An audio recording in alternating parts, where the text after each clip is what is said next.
사실은 그리스도인이 성령의 사람이라고 주장했던 바울에게서도 잘 드러납니다. 바울은요, 이미 다메섹 도상에서 부활하신 주님을 만났고요, 성령에 붙들린 자가 되었습니다. 그러나 동시에 바울은 성령께서 자신에게 충만히 경험하는 일들도 경험했습니다. 예를 들면 사도행전 13장에 보면요, 바울이 한 번은 복음을 전하다가 거짓 유대 선지자 바예수라는 사람을 만나거든요. 그 사람이 바울의 복음 증거를 막 방해했어요. 그때 어떤 일이 일어나신 줄 아십니까? 사도행전 13장에 이런 기록이 있어요. 바울이라고 하는 사울이 성령이 충만하여 그를 주목하고 이르되 모든 거짓과 악행이 가득한 자요 마귀의 자식이요 모든 의의 원수요 주의 바른 길을 굽게 하기를 그치지 아니하겠느냐. 바울이요, 성령이 충만하여 거짓 선지자를 싸워 물리쳐 이깁니다. 그러니까 단순히 성령을 받은 것만이 아니에요. 성령이 충만했을 때가 있어요. 지난주에, 물론 아직 끝나지 않았습니다. 오늘 오후 예배까지입니다. 저랑 누가복음 4장에서 뭘 살펴보셨어요? 예수께서 성령의 충만함을 입어 요단강에서 돌아오사 인간이셨던 우리 주님께서 성령이 임하시되 충만히 임하셨어요. 이것만이 아니라니까. 이외의 성경의 많은 곳들을 보십시오.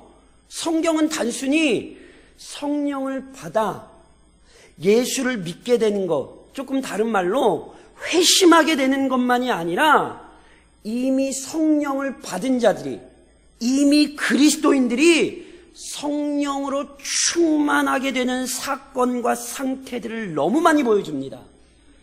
물론 일반적으로 성령 세례 또는 성령 충만이라 부르는 이 부분은요, 여전히 여러 교단 안에서 신학적 논쟁점입니다. 그리고 성령 충만에 대한 또는 성령 세례에 대한 잘못된 관점들 때문에 교회는 많은 어려움을 실은 경험을 했고 여전히 이런 일들이 교회 안에 일어나고 있습니다. 그렇게 오히려 이 부분을 잘 이해할 필요성이 있습니다. 단순히 어떤 신학적인 지식적인 논쟁을 하자는 게 아니라 성경적으로 성령 충만을 이해하셔야 합니다. 왜냐하면 이것은 성도의 삶에 너무너무 중요하기 때문입니다. 제가 어떤 말씀 드렸습니까? 성령이 충만하면 시험이 안 오는 게 아니라 성령이 충만해야 시험을 이깁니다.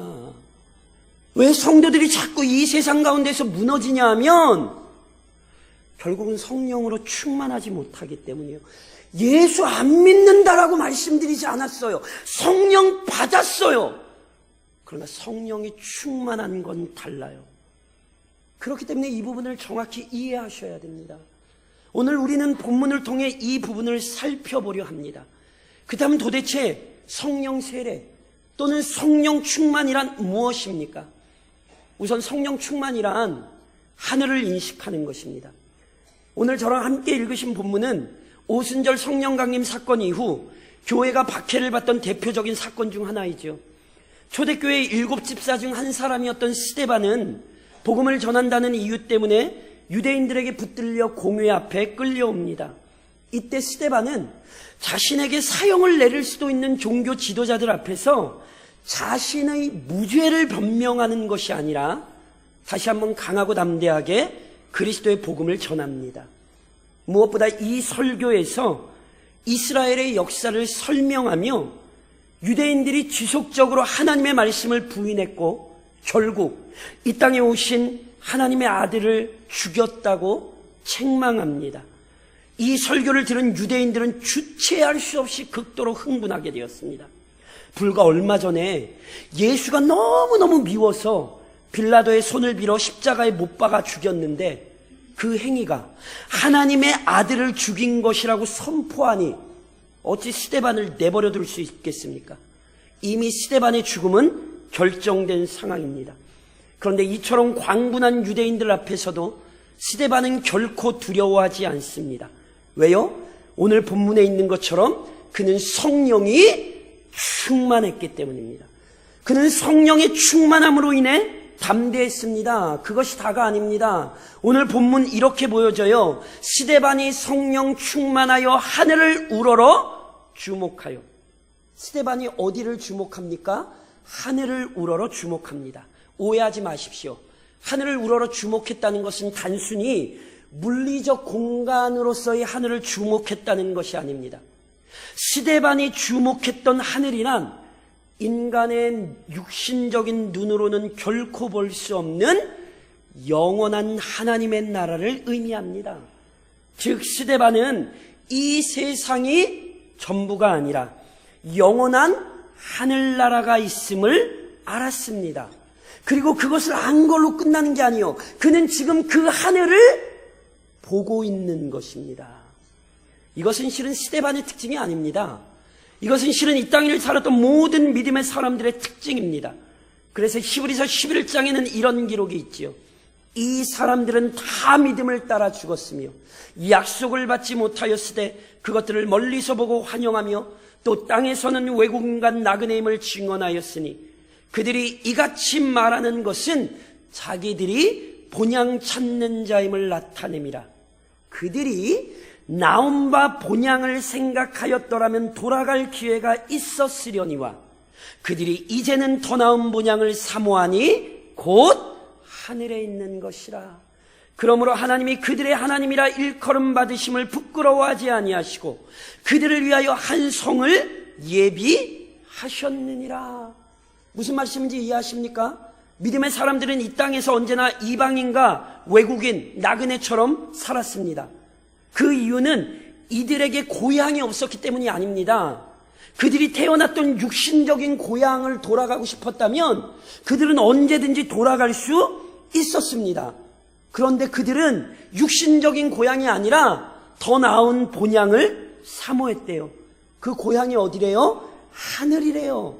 그리고 그곳을 향한 이들의 소망은 결코 어리석거나 수치스러운 것이 아니었습니다. 왜요? 하나님께서 그들을 위하여 한 성을 예비하셨습니다. 믿으십니까? 거봐요, 소리가 작으시잖아요. 이전에도 그러했고 지금도 여전히 많은 사람들은 이 하늘을 믿지 않습니다. 왜 그런지 아십니까? 이유는 분명합니다. 성령께서 그들 안에 머물지 않으시기 때문입니다. 그렇게 이 세상 외에는 보지 못하고 결국 이 세상의 삶을 즐기는 일에만 분주합니다.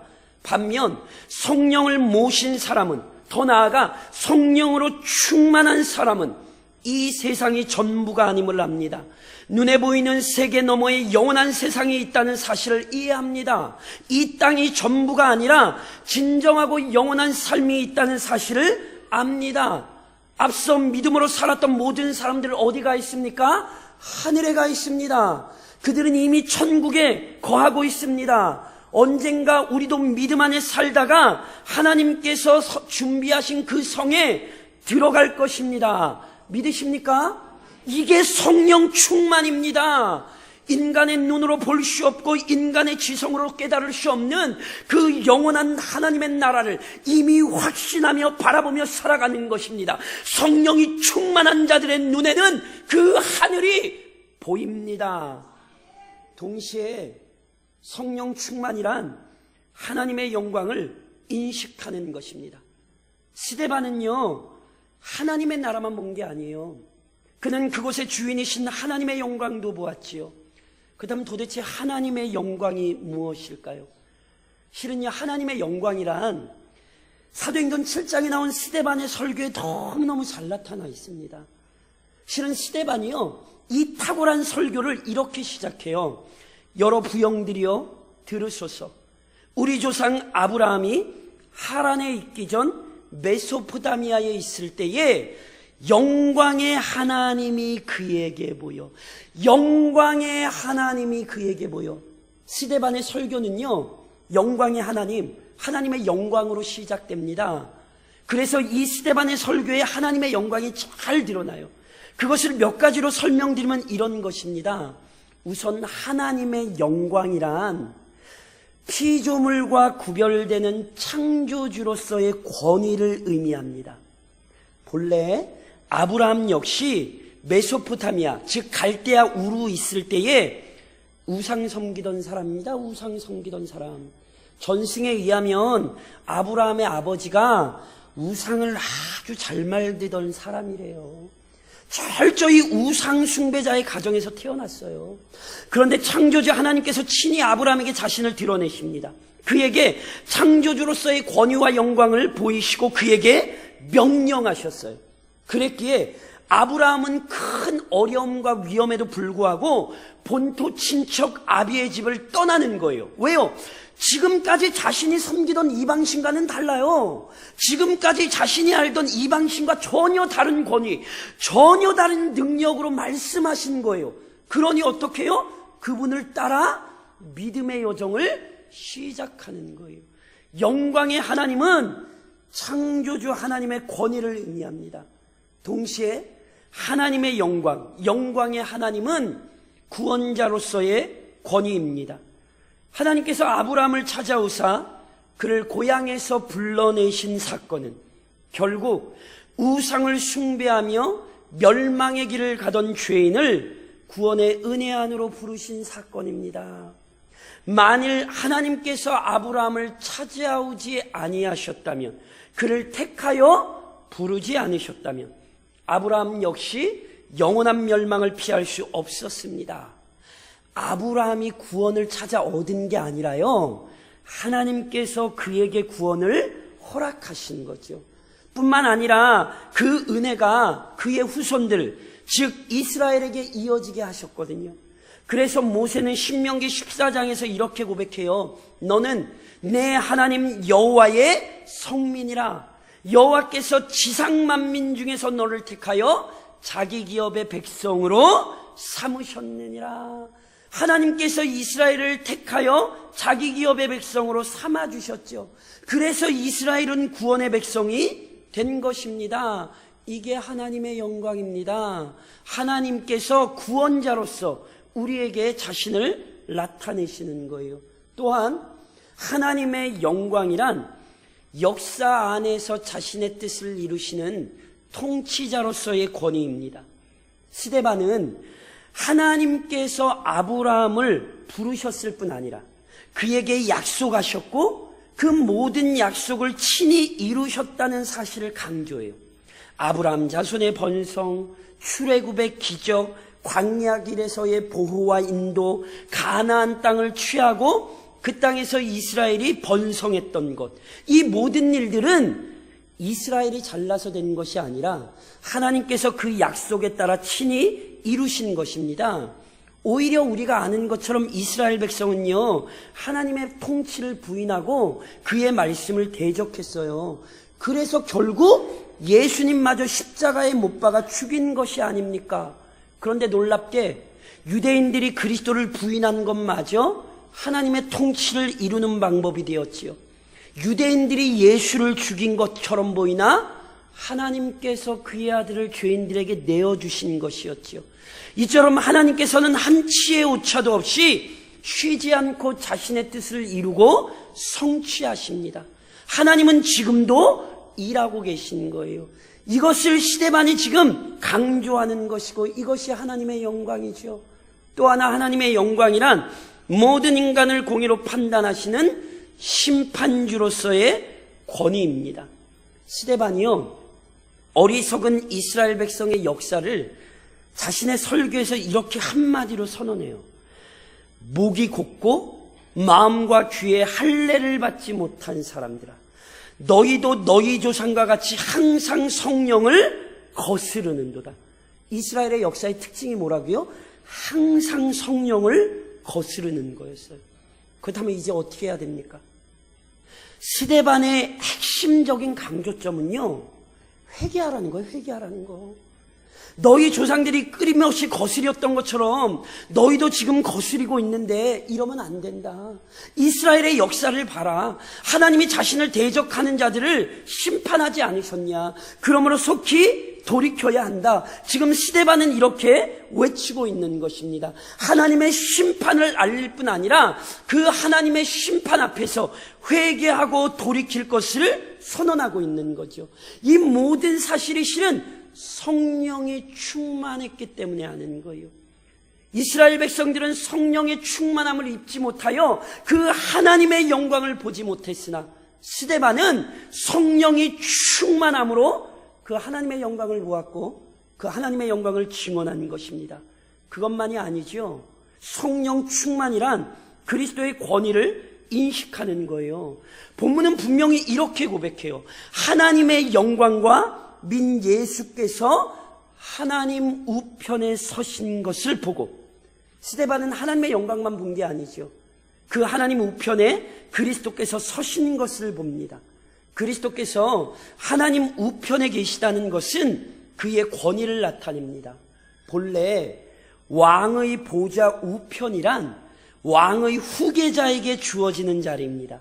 그러므로 그리스도께서 하나님 보좌 우편에 계신 것은 그가 유일하신 하나님의 아들이요 하나님과 동등한 능력을 지니신 분임을 보여줍니다.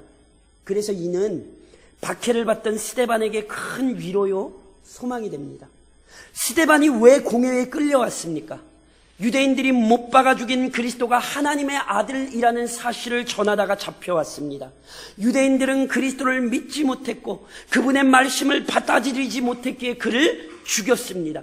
그리고는 그 추악한 일을 감추기 위해 그리스도를 전하는 자들마저 괴롭히고 있었죠. 마치 구약의 이스라엘 백성들이 하나님의 말씀을 부인하고 선지자들을 죽였듯이 여전히 유대인들은 진리의 말씀에서 귀를 돌이키고 믿음의 사람들 교회를 핍박했습니다. 물론 유대인들이 이렇게 행동할 수밖에 없는 이유가 있습니다. 그것은 자신의 죄악에 철저히 사로잡혀 있기 때문입니다. 자신들의 죄로 인해 눈이 어둡고 마음이 강팍하게 되어 하나님의 말씀을 이해하지 못했고 하나님의 아들도 알아보지 못했습니다.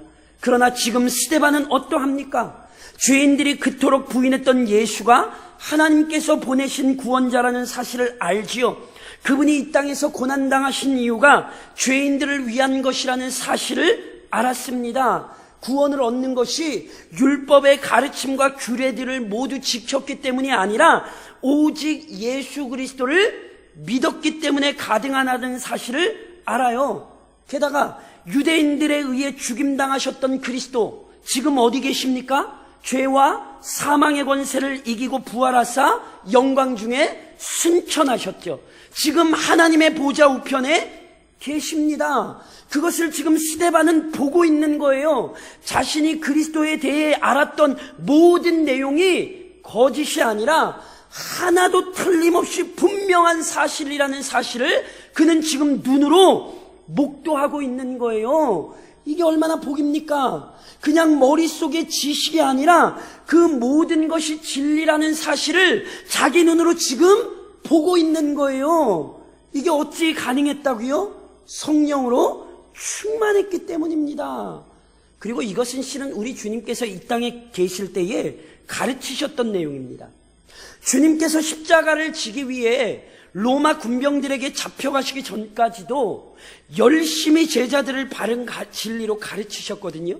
특별히 마지막 만찬을 하신 이후 주님께서는 아주 중요한 약속을 하십니다. 주님께서 떠나신다는 말씀 때문에 큰 슬픔에 사로잡혔던 제자들에게 주신 약속이 무엇입니까? 그러나 진리의 성령이 오시면 그가 너희를 모든 진리 가운데로 인도하시리니 그가 스스로 말하지 않고 오직 들은 것을 말하며 장래일을 너희에게 알리시리라. 그가 내 영광을 나타내리니 내 것을 가지고 너희에게 알리시겠습니다. 우리 주님께서 떠나는 것을 슬퍼할 필요가 없습니다. 오히려 기뻐해야 합니다. 왜요? 우리 주님께서 그 모든 사역을 마치고 아버지께로 가시면 그가 보혜사 성령을 보내실 거거든요. 그러면 보혜사 성령이 오셔서 하시는 일이 뭐예요? 우리 주님의 영광을 나타내는 거예요. 예수를 알게 하시며 예수를 믿게 하시는 것이고 더욱더 그분을 의지하게 하시는 거예요. 이것이 철저히 성령의 사역이에요. 그래서 바울은 고린도전서에서 이런 얘기를 했어요. 그러므로 내가 너희에게 알리노니 하나님의 영으로 말하는 자는 누구든지 예수를 저주할 자라 하지 아니하고 또 성령으로 아니하고는 누구든지 예수를 주시라 할 수 없느니라. 고린도서에서 지금 예수를 주라고 한다는 건 예수 믿으세요? 아, 예, 저 예수 믿어. 이런 거 아닙니다. 여긴 지금 박해의 상황이고 여긴 죽음을 앞둔 상황이에요. 예수가 그리스도입니다 말 한마디에 그의 목숨을 잃는 상황이에요. 그런데 그때도 뭐 할 수 있다고요? 성령께서 그 안에 계신 자들은 그 협박과 죽음을 두려워하지 않고 예수를 주라고 할 수 있다고요. 세상은 부인하고 거부하는 그리스도를 의지하고 믿는 자들이 됩니다. 이것이 성령 충만입니다. 그것을 지금 스데반은 경험하고 있잖아요. 예수 때문에 붙들려 왔으나 두려워하지 않지요. 예수 때문에 죽음을 앞에 두고 있으나 절대로 물러나지 않아요. 오직 예수 그리스도의 권위와 영광을 명확히 인식하고 있어요. 예수가 하나님 보좌 우편에 앉아 계신 영원한 하나님의 아들이라는 사실을 확신하고 있지요. 누가 이렇게 만들었습니까? 성령께서 이렇게 만들었습니다. 그래서 그는 오히려 죽음을 자부심 있게 생각합니다. 그리스도를 위하여 죽는 것을 기뻐하고 있는 것입니다. 또 하나, 스데반의 모습 속에 성령 충만이란 믿음의 결과를 인식하는 것임을 알 수 있습니다. 스데반의 설교가 끝나자 유대인들의 광기는 결국 폭발합니다. 그래서 오늘 우리가 읽은 본문에 보니 그들이 큰 소리를 지르며 귀를 막고 일제히 그에게 달려들어 성 밖으로 내치고 돌로 칠세. 누가 뭐라고 할 것도 없어요. 다 같이 한마디로 미쳐 날뛰고 있어요. 자신들의 광기를 못 이겨 미친 듯이 스데반에게 달려들어 무자비하게 돌을 던져댔습니다. 그런데 유대인들이 던진 돌에 맞아 죽어가던 스데반이 뭐라고 기도했는지를 아십니까? 주 예수여, 내 영혼을 받으시옵소서. 이 고백은 아주 중요합니다. 그리스도를 믿고 그분의 영광스러움을 지원했던 결과가 무엇입니까? 분명히 인간의 눈으로 보기엔 비참한 죽음입니다. 자신의 동족들에 의해 처참한 죽음을 당하는 것입니다. 얼마나 불쌍하고 끔찍한 결과입니까? 그러나 이것이 불쌍하고 끔찍하게만 보이는 것은 믿음이 없기 때문입니다. 놀랍게도 스데반은 죽어가던 그 순간에 자신의 온 마음과 정신을 사로잡고 있는 아주 분명한 확신을 표현했습니다. 그는 지금 자신이 그토록 사랑하던 그리스도에게로 갑니다. 그는 이미 자신의 눈으로 보았던 영원한 하늘로 올라가는 것입니다. 세상 사람들에게는 비참하게 죽임당하는 것처럼 보일지 모르나 그는 지금 예수님 품을 향하여 가고 있습니다. 특별히 이와 관련하여 많은 학자들은 주님께서 하나님 보좌 우편에 서 계신다는 표현에 주목합니다.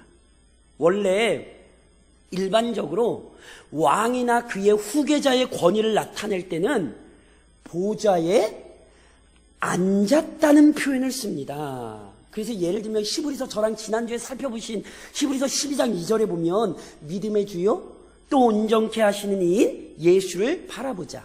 그는 그 앞에 있는 기쁨을 위하여 십자가를 참으사 부끄러움을 개의치 아니하시더니 하나님 보좌 우편에 앉으셨느니라.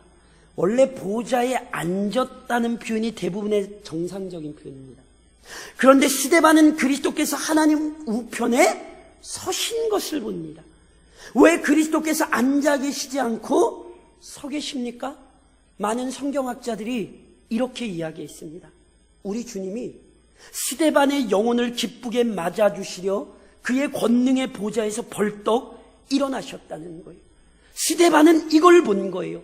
자신의 죽음을 귀하게 여기시는 주님께서 자신을 맞아주시기 위해 그 자리에 벌떡 일어나신 거죠. 이것이 얼마나 영광스러운 것입니까?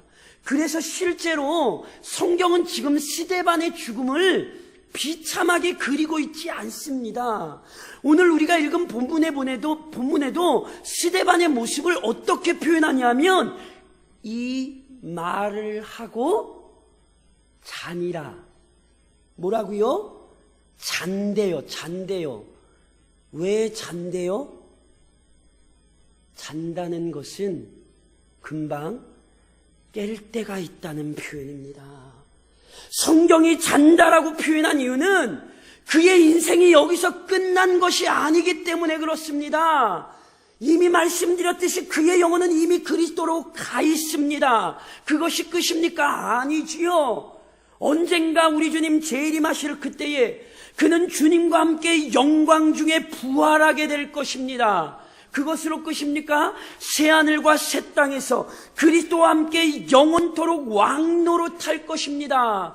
그래서 성경은 잔다라고 표현한 거예요.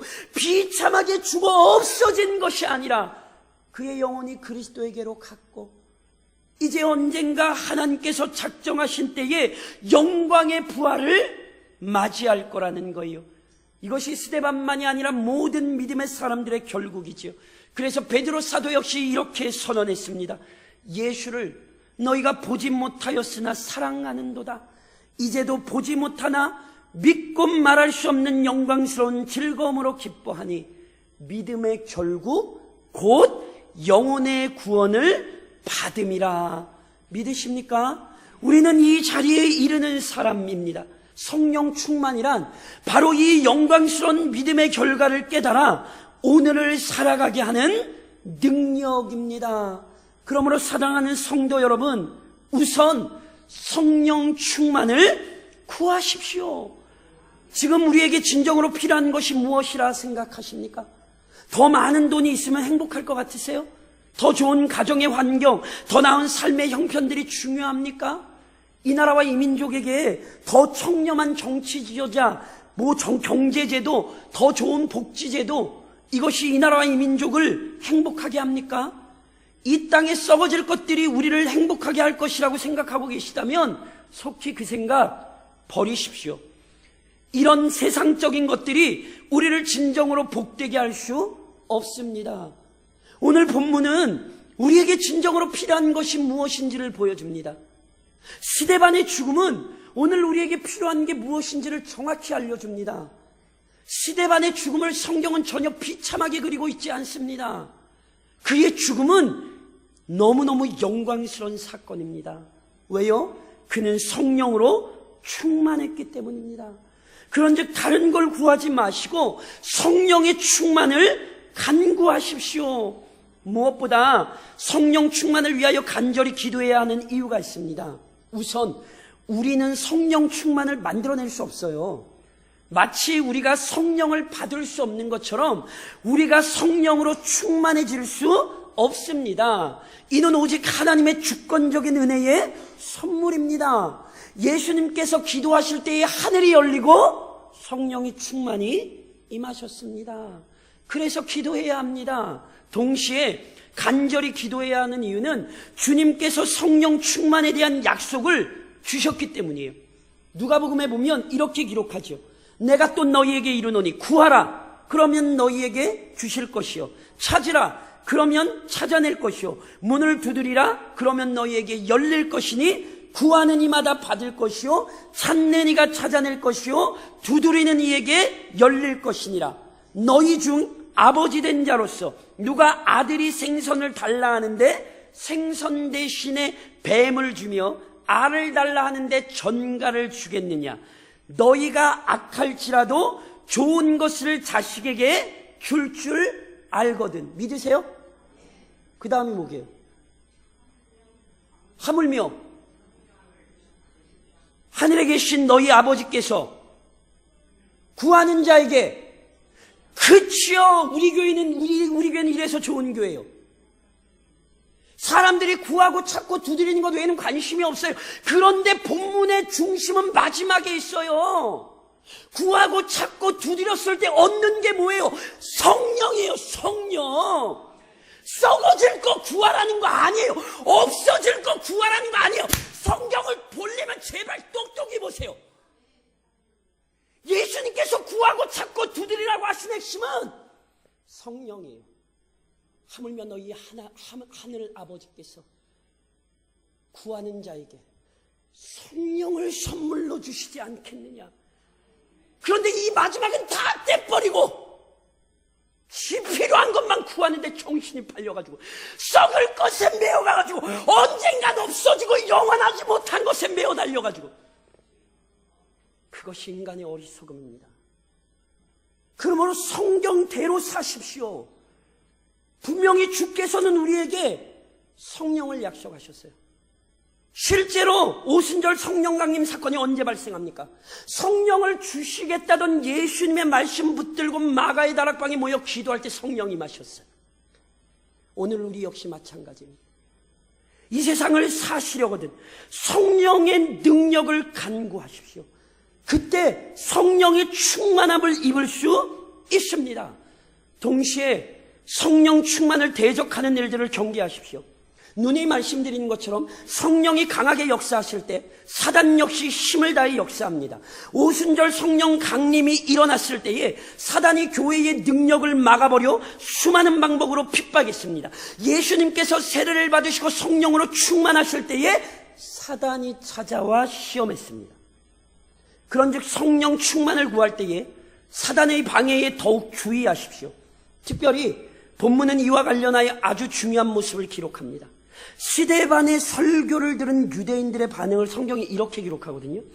그들이 이 말을 듣고 마음에 찔려 그를 향하여 이를 갈거늘. 57절에는 그들이 큰 소리를 지르며 귀를 막고 일제히 그에게 달려들어. 자, 여쭤볼까요? 스데반의 설교를 들었을 때 유대인들이 잘못한 걸 알았습니까? 몰랐습니까? 알았습니다. 이 말을 듣고 마음에 찔려. 놀랍죠? 자신들이 틀렸다는 걸, 잘못했다는 걸 알았어요. 그러나 받아들이고 싶지 않았어요.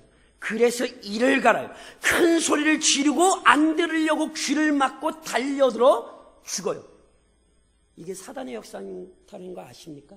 예를 쉽게 들어드릴까요? 설교를 들을 때 자신이 잘못했다는 걸 알아요.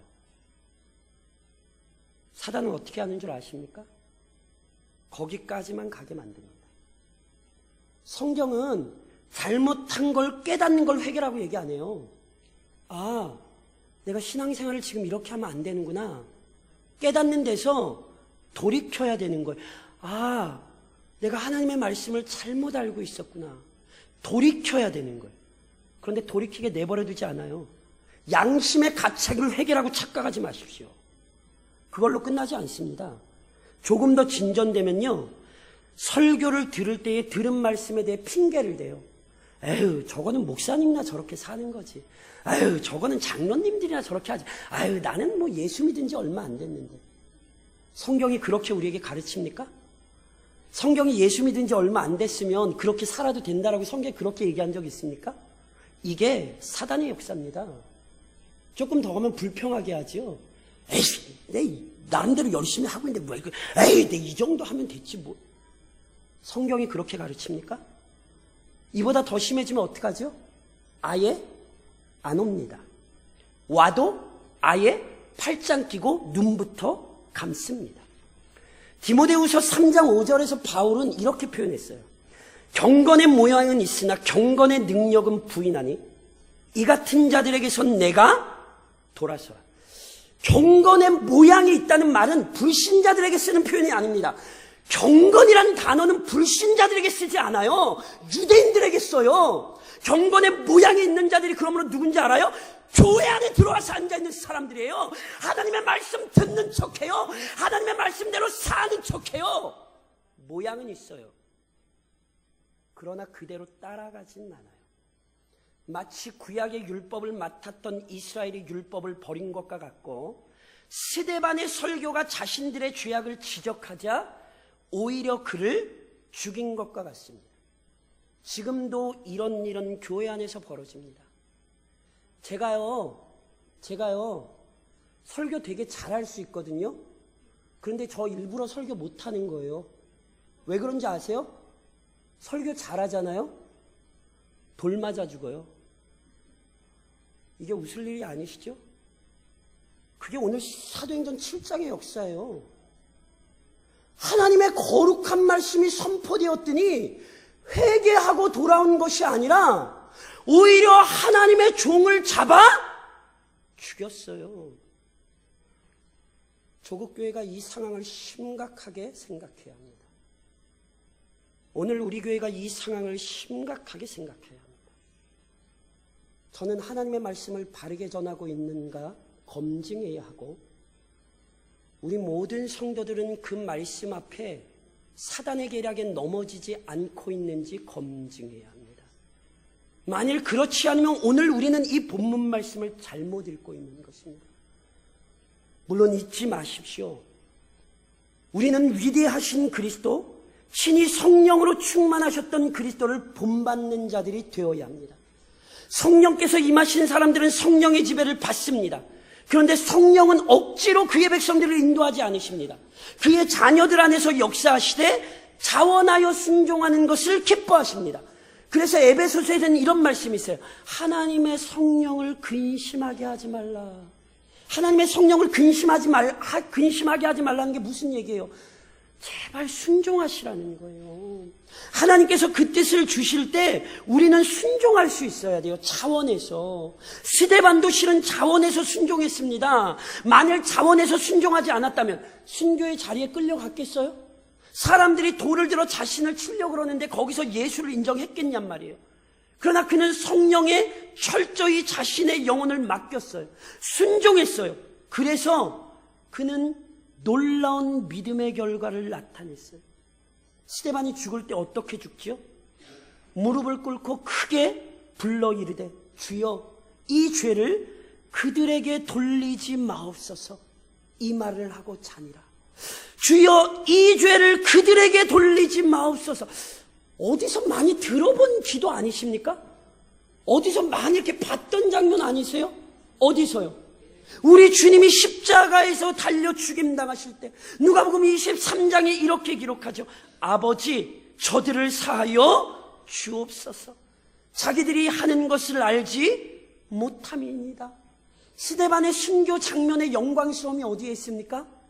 예수님을 꼭 닮았어요. 스데반은 자기가 그토록 사랑하던 예수님을 본받았어요. 그는 예수님을 믿었을 뿐 아니라, 예수님을 사랑했을 뿐 아니라 예수님을 닮은 자가 되었습니다. 이것이 성령 충만입니다. 이 시대가 자꾸 성령 충만을 이상한 걸 갖다 쓰려고 그래요. 뭐가 나타나고 뭐가 보이고 뭐가 뒤집히고 뭐가 낫고. 오해하지 마십시오. 누님이 말씀드린 것처럼 여전히 성령은 우리에게 위대한 일들을 일으키실 수 있습니다. 그러나 성령은 본질로 확인해야 됩니다. 도대체 무엇이 성령 충만입니까? 결국 우리는 예수님을 닮는 거예요. 그것을 우리는 결론적으로 크게 두 가지를 설명할 수 있습니다. 스데반은 기도했어요. 그는 죽는 순간에도 기도했어요. 지금도 기도하는 자들이 주님의 본을 따르는 것입니다. 또 하나 아주 위대한 모습이 있죠. 그는 용서했어요. 자신을 죽이는 그 대적들을 저주하거나 미워하지 않았고 주님처럼 죄인들을 긍휼히 여겼습니다. 그리스도 안에서 용서받지 못할 죄인은 없습니다. 믿으십니까? 대답 잘하세요. 다음 질문 또 있어요. 대답 잘하세요. 그리스도 안에서 용서받지 못할 죄인 없습니다. 믿으십니까? 거봐요. 아까보다 대답이 작아지셨죠? 제가 다시 여쭤볼게요. 그리스도 안에서 용서받지 못할 죄인 없습니다. 믿으십니까? 그렇다면 그리스도인 안에서 용서될 수 없는 사람도 없어야 합니다. 용서하지 못하시면 성령을 거스르시는 것입니다. 성령 충만을 부인하시는 것입니다. 우리는 이렇게 살아야 합니다. 예수님처럼 기도하며 용서하고 참으로 그 하나님의 아들의 권위를 인정하며 하늘의 영광을 바라보며 그 하늘나라에 들어가기까지 믿음의 삶을 살아야 합니다. 그러므로 오늘 스데반의 삶이 우리의 삶이 되시는 축복이 있기를 우리를 축복하셨던 예수님의 이름으로 권면드립니다.